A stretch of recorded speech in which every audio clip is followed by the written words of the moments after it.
সেই CC camera নিয়ে আমরা দেখেছিলাম 1 বছর 1.5 বছর ধরে আগে তারা আপত্তি করছে। এই ঘটনার পর আপনাদের দেখুন, যে কোনো মৃত্যুই অত্যন্ত দুঃখজনক। এই যে ছাত্রীর মৃত্যু হয়েছে, খুবই মর্মান্তিক, খারাপ ঘটনা। এবার কেন হয়েছে, কিভাবে হয়েছে, এটা পুলিশ প্রশাসন তারা তদন্ত করছেন। এখন যে বা যারা অন্য জায়গার কোনো অপ্রীতিকর ঘটনা নিয়ে রাজনীতি করে, এবার তারা বলুন যে তাহলে কেন সেখানে সর্বত্র সিসি ক্যামেরা থাকবে না, সিসি ক্যামেরা বসাতে গেলে তখন কেন সিসি ক্যামেরা মানছি না, মানব না, পৃথিবীর সব জায়গায় সিসি ক্যামেরা, আর কোনো কোনো জায়গায় সিসি ক্যামেরা নিয়ে আলোচনা হলেই বিপ্লবীদের গায়ে লেগে যায়। এটা তো হতে পারে না। এই মুহূর্তে মৃত্যু নিয়ে কোনো মন্তব্য করব না, কারণ এটার সঙ্গে রাজনীতির সম্পর্ক নেই। এটা সম্পূর্ণভাবে পুলিশ প্রশাসন দেখবে। কিন্তু যারা মানুষকে অন্য কোনো মৃত্যুতে মানুষকে বিভ্রান্ত করেন, যারা কুৎসা করেন, যারা এপাড়া ওপাড়ায় গিয়ে অমুক দল অন্য দল তাদের সব পতাকা পোড়ান, তা তাদের ওখানে এই ধরনের মৃত্যু হয় কেন? এর আগেও তো হয়েছে। যে ছেলেটি একটা রহস্য মৃত্যু, ওপর থেকে পড়ে মৃত্যু হয়েছিল, কি হলো? তার বেলা হবে না, তার বেলা রাত জাগা হবে না। এই মেয়েটির মৃত্যু, তার বেলা রাত জাগা হবে না। তাহলে যারা সিসি ক্যামেরা বসতে দেবো না বলে লাফালাফি করেন আর অন্যদের পাড়ায় গিয়ে হুজ্জুতি করতে যান, তাদের তো এবার তার কৈফিয়ত দেওয়া উচিত। যদিও এটা পুলিশ প্রশাসন দেখছে এই নিয়ে। এই মুহূর্তে মৃত্যু মানে দুর্ভাগ্যজনক, কোনো মন্তব্য করব না। কিন্তু সিসি ক্যামেরা ইত্যাদি এগুলো থাকলে অনেক জল্পনা এড়ানো যায়, রহস্যের সমাধান হয়ে যায়। তো সেটা তো তাদের সব বুঝতে হবে। হাইকোর্টের অর্ডার হয়েছিল যে পর্যাপ্ত নিরাপত্তার ব্যবস্থা, সিসিটিভি ক্যামেরা এসব করতে হবে। কর্তৃপক্ষ বলেছে যে নিরাপত্তার বন্দোবস্তটা করতে পারে। তো তার কারণ হচ্ছে তাদের মধ্যে একটা, যদি সর্ষের মধ্যে ভূত থাকে, আপনি তো সবটাই প্রশাসন দিয়ে চাপিয়ে দিতে পারেন না। ওখানে তো এমন কিছু, ওখানে অনেক মেধাবী ভালো ছেলে মেয়ে আছে, অত্যন্ত মেধাবী ছেলে মেয়ে আছে। আবার কিছু এমন অসভ্য আছে যারা কখনো বাবুল সুপ্রিয়, কখনো ব্রাত্য বসু, এমনকি ডক্টর ওম প্রকাশ মিশ্র, তাদের সঙ্গে উচ্ছে আচরণ করে। এরাই সমস্ত অন্য জায়গায় গিয়ে গিয়ে গণ্ডগোল তৈরি করে।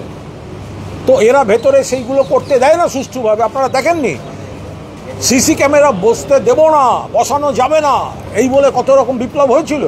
এবার তারা কৈফিয়ত দিক, কেন, কিভাবে, কি হয়েছে। সিসি ক্যামেরা অবশ্যই বসানো উচিত, 100% বসানো উচিত। তবে এই বিষয়টা আমরা কোনো দলীয় রাজনীতির মন্তব্য এখন করব না, দুর্ভাগ্যজনক। পুলিশ প্রশাসন দেখছে। হাইকোর্টে বারণ সত্ত্বেও শুভেন্দু অধিকারী গেলেন সবাই, সেনাদের সবাই। হাইকোর্ট বলছে জাগলিং করবেন না, নেক্সট টাইম কিন্তু কড়া পদক্ষেপ নিতে বাধ্য হবে। কিন্তু জানা কথা, যেগুলো আমরা গোড়া থেকে বলেছিলাম, সেগুলো যদি মহামান্য আদালত যদি তাদের ভেতরের অবস্থাটা অনুমান আগেই করতেন, তাহলে এই ধরনের মঞ্চগুলো বিজেপি নেতারা যাচ্ছে না। তো জানা কথা, তৃণমূলের ভাষা আন্দোলনের মঞ্চ সেনা নামিয়ে খুলিয়ে দেওয়া হলো। সেইখানে অবসরপ্রাপ্ত সেনা বলে একাংশ, এবং মঞ্চের সামনে তো কজন সেনা ছিল আপনারাও জানেন, সবাই দেখেছে। আমরা সেনাবাহিনীকে শ্রদ্ধা করি, সম্মান করি, কিন্তু এই অবসরপ্রাপ্ত সেনা বলে রাজনৈতিক মঞ্চ করে বিজেপির সমস্ত নেতাদের বক্তৃতার মঞ্চ করে দেওয়া হয়েছে। তো প্রত্যাশিত, ওরা গিয়ে একটা উপকার করেছেন। তৃণমূল কংগ্রেস যেগুলো বলেছিল সেগুলো সত্য, সেগুলো প্রমাণ হয়ে গেছে। কলোনি এখানে প্রকাশ্যে অস্ত্রের দাবাদাবি, সমাজীবীদের মধ্যে গোলমাল। বিরোধীরা বলছে যে ওটা মানে পুলিশ এতটাই নিষ্ক্রিয় যে আগ্নেয়াস্ত্র যার মানে নিজের হাতে পাওয়া যাচ্ছে, যখন লাইভ গুলি চালানো দেখতে পাওয়া যাচ্ছে, নাবালকদের হাতেও। দেখুন, এগুলো একটা বিচ্ছিন্ন কোনো ঘটনা। কিভাবে হলো, কারা করলো, এটা পরিকল্পিত চিত্রনাট্য করা কিনা, সেগুলো পুলিশ প্রশাসন তদন্ত করে দেখছে। যেটা খারাপ সেটা খারাপ, যেটা ভালো সেটা ভালো। কোথাও কোনো খারাপ জিনিস হলে আমরা তো সেটা জাস্টিফাই করতে যাব না, সেটা পুলিশ দেখছে। সুশান্ত ঘোষ এলাকার কাউন্সিলর বলছেন যে 2 মাস ধরে তিনি পুলিশকে বলেছেন যে অস্ত্র ঢুকছে, সমাজ বিরোধী ঢুকছে, তারপর পুলিশ কোনো ব্যবস্থা নেয়। সেটা পুলিশ প্রশাসন সবে একটা ঘটনার জিনিস সামনে এসছে, তারা আগে সেটা তদন্ত করে দেখুন, তারপরে সেই অনুযায়ী নিশ্চিতভাবে ব্যবস্থা প্রশাসন নেবে। ওই ভিডিও ফুটেজ প্রকাশ করেছেন বা টুইট করেছেন শুভেন্দু, এবং সেখানে বলছেন যে দেখাই যাচ্ছে কারা এখানে, তার বিজেপি যাচ্ছে না, এবং ওই জায়গাটা অবৈধ বাংলাদেশি মুসলিমরা দখল করে বসে থাকছেন বারবার এই গুলশান কলোনি। দেখুন, আমার মনে হয় এ বিষয়ে যারা স্থানীয় জনপ্রতিনিধি বা স্থানীয় নেতৃবৃন্দ আছেন তারা এ বিষয়ে সবিস্তার বলতে পারবেন। এখন শুভেন্দু বারবার বিভিন্ন ধরনের পোস্ট করেন, সেগুলো পরবর্তীকালে দেখা যায় বিকৃত বা ভিত্তিহীন, ফলে তাঁর পোস্টের উপর নির্ভর করে তো কোনো মন্তব্য করতে পারবো না।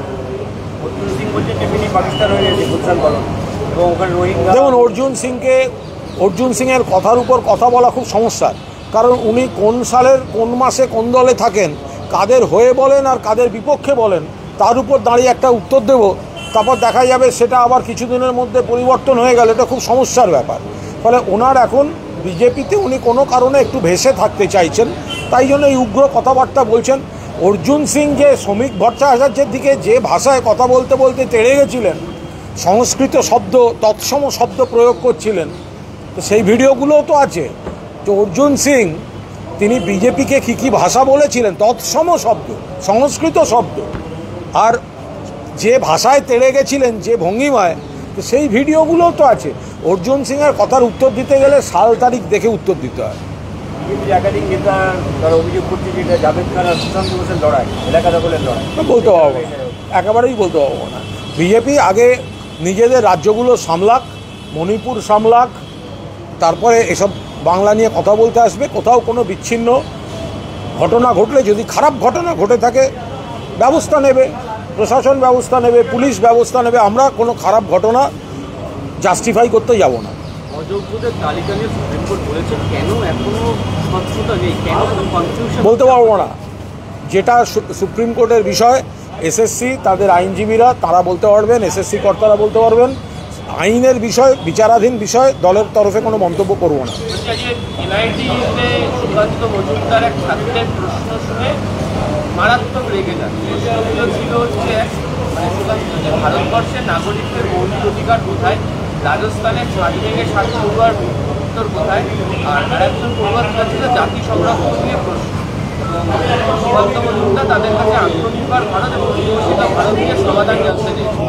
এই প্রশ্নগুলো যখনই ছাত্ররা বলে মারাত্মক রেগে যান এবং তার জন্য মাইক কেড়ে নেওয়ার মতো একটা পরিস্থিতি চলে যায়। তার কারণ ওদের কাছে উত্তর নেই। তাই যে দলের প্রধানমন্ত্রী এতদিনে একটা প্রেস কনফারেন্স করে উঠতে পারলেন না, কোনো ইস্যুতে প্রেস কনফারেন্স করতে দেখেছেন?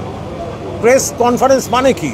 মানুষের প্রশ্ন, জাতির প্রশ্ন, দেশের প্রশ্ন, সেগুলো সাংবাদিকরা জিজ্ঞাসা করেন, যিনি দায়িত্বে থাকেন তার উত্তর দেন।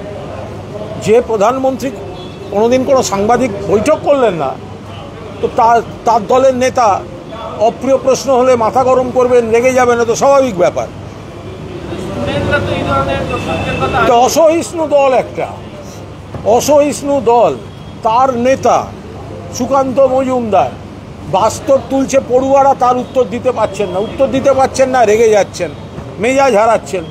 ওইভাবে হয়? সুকান্ত মজুমদারের উচিত এবার ছাত্রদের এরকম অনুষ্ঠানে যাওয়ার আগে নবরত্ন তেল মাখা, ঠান্ডা ঠান্ডা কুল কুল, না হলে কোনো অপ্রিয় প্রশ্ন হলেই আবার মাথা গরম করে ফেলবেন। কর্মীদের মনোবল বৃদ্ধির জন্য কংগ্রেস চাইছে রাহুল গান্ধী এবার 26 আগে রাজ্যে নিয়ে আসা। কর্মীদের মনোবল বৃদ্ধির জন্য কংগ্রেস চাইছে রাহুল গান্ধী রাজ্যে নিয়ে আসা 26। আরে কংগ্রেস চাইলো, এটা কোনো কথা? কংগ্রেসের নেতা রাহুল গান্ধী শেষ কলকাতায় এসছেন 2016 সালে, সিপিএমের সঙ্গে মিলে পার্ক সার্কাসে মিটিং করেছে। তো তাহলে 9 বছর বাদে নেমন্তন্নের চিঠি পাঠানোর কথা ভাবছেন, ততক্ষণে দল সাইনবোর্ড হয়ে গেছে। ওকে, থ্যাংক ইউ। হ্যাঁ, কোর্টের প্রশ্ন, দাগি অযোগ্যদের টাকা ফেরত নিয়ে আসছে সুপ্রিম কোর্টের প্রশ্নের মুখে পড়েছে এসএসসি। সুপ্রিম কোর্ট জিজ্ঞেস করছে যে যাদের দাগিকে নিতে পারে তাদের কি টাকা ফেরতের প্রক্রিয়া?